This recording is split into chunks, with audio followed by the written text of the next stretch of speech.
Hello guys, thank you for watching this video lecture. In today's lecture, we want to learn about virtual environments in Python. It's a critical topic for managing Python projects effectively. In our previous lecture, we explored Python modules and packages, focusing on structuring code using Visual Studio Code. We discussed creating modules, organizing packages, and resolving issues in VS Code. This tutorial builds on that foundation by diving into virtual environments. This lecture ensures isolated project dependencies and reproducible environments with step-by-step instructions tailored for VS Code. We will conclude with hands-on projects that integrate modules, packages, and virtual environments, reinforcing their synergy in VS Code. In general, a Python environment is the context in which a Python program runs, including the interpreter and installed packages. There are two main types of Python environments. One is global environment and the second one is local environment. The global environment is the default interpreter environment. In this global environment, changes affect all Python programs. Then we have local environments. These are workspace specific and isolated. They can be virtual environments or Conda environments. Virtual environments are built-in and they create a separate directory with its own interpreter and package. On the other side, Conda environments are managed via Conda tool, useful for data science and projects with complex dependencies. There are several tools in this context, including pip, venv, and Conda. Pip is a kind of Python package installer. venv, or virtual environment, is a tool to create virtual environments that is included in Python, and Conda is used to manage environments and packages that comes with Miniconda. Creating isolated local environment is a recommended best practice to avoid dependency conflicts. In today's lecture, we are going to study virtual environment.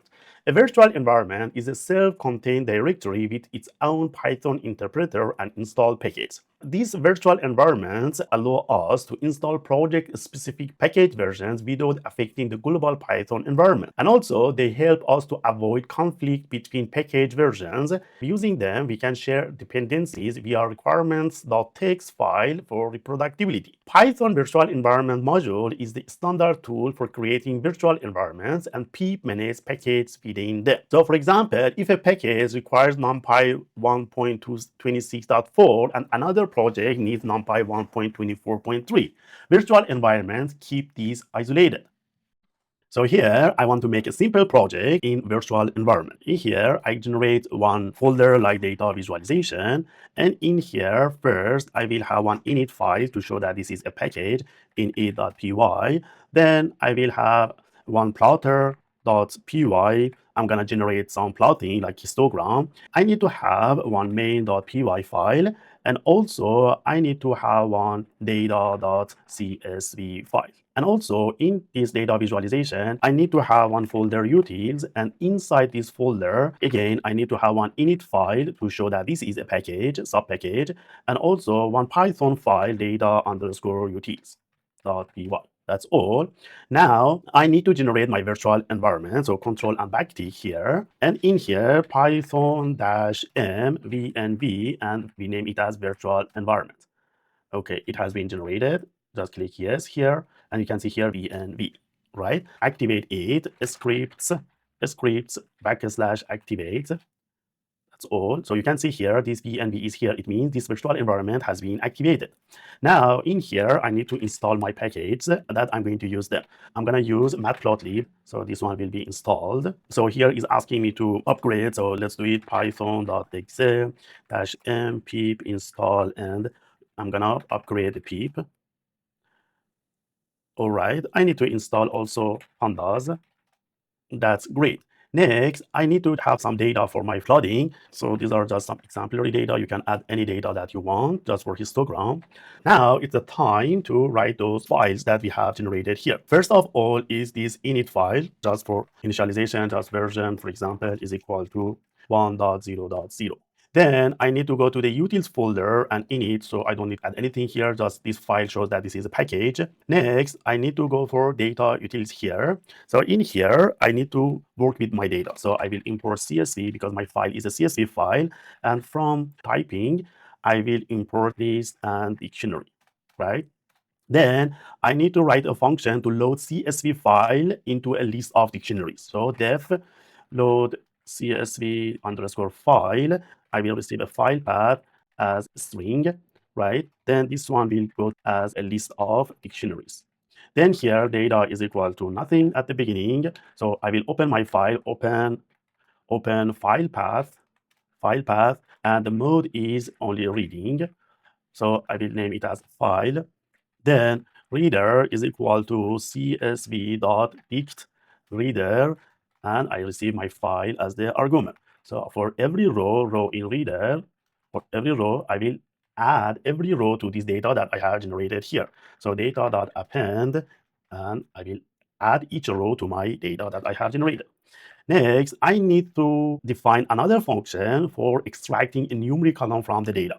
So def extract underscore column, and in here data and list of dictionary, then column name as str, and in here list float. So and then return float item column name for item in data. I explain what happened in this code again. This code defines two Python functions to process CSV files using typing modules. So the purpose of this function is to read a CSV file and return its content as a list of dictionaries. So we have a file path here as a string. This is an input parameter specifying the path to the CSV file. And this list dictionary, this return type hint indicating a list of dictionaries. Each dictionary represents a row where keys are column header and values are string. They come from the csv.dict reader. This csv.dict reader reads each row as a dictionary, and rows are appended to the data which is returned later.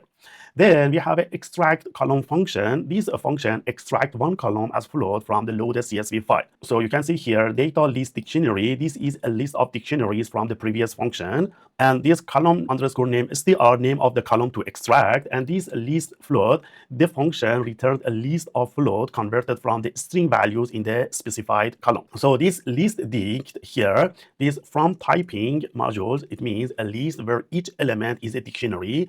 And this list float, this is a list containing floating point numbers. This dash greater sign that we have here, this symbol in Python is used for type hinting the return type of a function.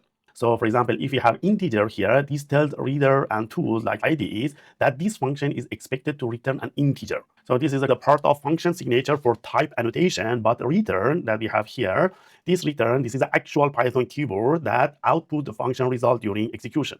Next, we need to go to the plotter.python here, and here we're gonna plot our data. So import matplotlib.pyplot as plt, then from typing import list, right? So we define here a function to plot histogram, def plot histogram, and we will receive data is list of floats. Then we have title, this is a kind of str which is equal to histogram. Then we have like x label, this is a kind of str and it's equal to values. Then we have y label, this is again a kind of a string and its frequency. Pins is a kind of integer and it's by default it's 5, and color is also a string, and for example it is a sky. Then we need to plot a histogram from the given data. So plt.figure, and fig size is equal to, for example, 8 and 6. Then plt histogram data beans is equal to beans, then color is equal to color, and edge color is equal to black. Next, plt.title is equal to title, plt.xlabel is xlabel, then plt.ylabel is ylabel, and plt.grid axis is y, and alpha as the transparency is, for example, 0.8, and plt.show. That's all for plotter. This one should be equal. Okay, I forgot to add this column here. All right. Now we move to the main.py, and in here from utils that we have defined there, from utils.data utils, it means subpackage. Inside the package that we have, we will import those functions that we have defined. One was load underscore. So in data utils here, what function do we have? This is one function, so add one e here. So this is load function. import load function, and we have one more function here that is extract column. So this is extract column. We will copy it here. From the plotter that we have defined in the plotter, what do we have in plotter? So in plotter, we have plot histogram, this function.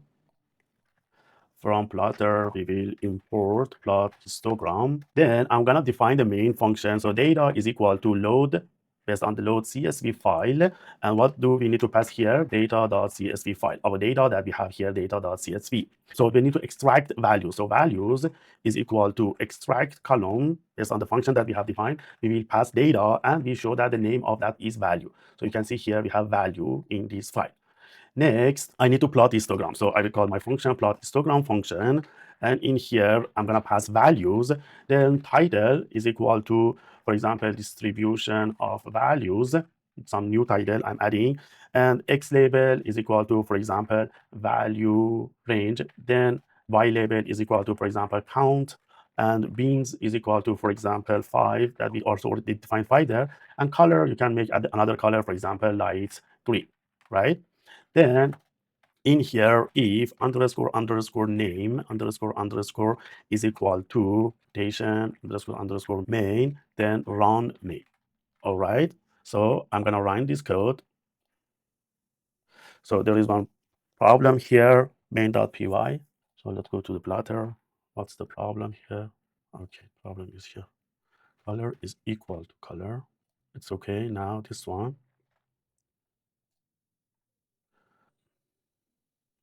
So it says no such file or directory data.csv. I need to move this data.csv to the root. So let's move to this one here. Or simply I can go to my file here and I copy this one